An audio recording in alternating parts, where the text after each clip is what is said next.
আজকে ফুলকপি দিয়ে একটা মজার তরকারি আমি তৈরি করতেছি। তো এখানে ফুলকপিগুলো আমি কেটে নিয়েছি, আলু কেটে নিয়েছি। নেওয়ার পর তারপর হচ্ছে এখানে আমি চুলার মধ্যে কড়াইয়ের মধ্যে তেল দিয়ে কাঁচামরিচ, পেঁয়াজ ভেজে আদা বাটা, রসুন বাটা, একটু জিরে বাটা, হলুদের গুঁড়ো, মরিচের গুঁড়ো, ধনিয়ার গুঁড়ো সবকিছু মসলা ভালোভাবে কষিয়ে ফুলকপিটাকে কষিয়ে নিয়েছি। কষানো হয়ে গেলে আমি এখানে একবারে সিদ্ধ করার পানি দিয়ে দিলাম। আর এই পানিটা যখন বলক উঠে এসেছে তখন হচ্ছে আমি এর মধ্যে ডিম দিলাম। তো ডিম দিয়ে হচ্ছে এবার আরও কিছুক্ষণ জাল করব। জাল করলে কিন্তু ভালোভাবে হচ্ছে ফুলকপি আলু সিদ্ধ হয়ে যাবে। আর ডিমটা কিন্তু খুব সুন্দর এখানে স্মুথভাবে নরম হয়ে যায় আর কি। আমার কিন্তু খুব ভালো লাগে ডিম দিয়ে ফুলকপির তরকারিটা খেতে। তো এ পর্যায়ে হচ্ছে একটু ঝোলটা যখন একটু কমে আসবে তখন হচ্ছে আমি এর মধ্যে দিয়ে দিয়েছি ভাজা জিরে গুঁড়ো।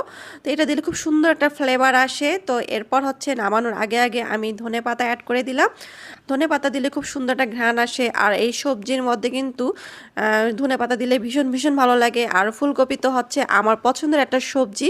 এটা মাছ দিয়েও খেতে ভালো লাগে, এমনি সবজি হিসেবেও খেতে ভালো লাগে, আবার ডিম দিয়েও কিন্তু খেতে ভালো লাগে। ডিম দিয়ে ফুলকপির তরকারিটা কিন্তু রান্না হয়ে গিয়েছে। এটা হচ্ছে আমার তরকারির ফাইনাল লুক, অনেক সুন্দর হয়েছে।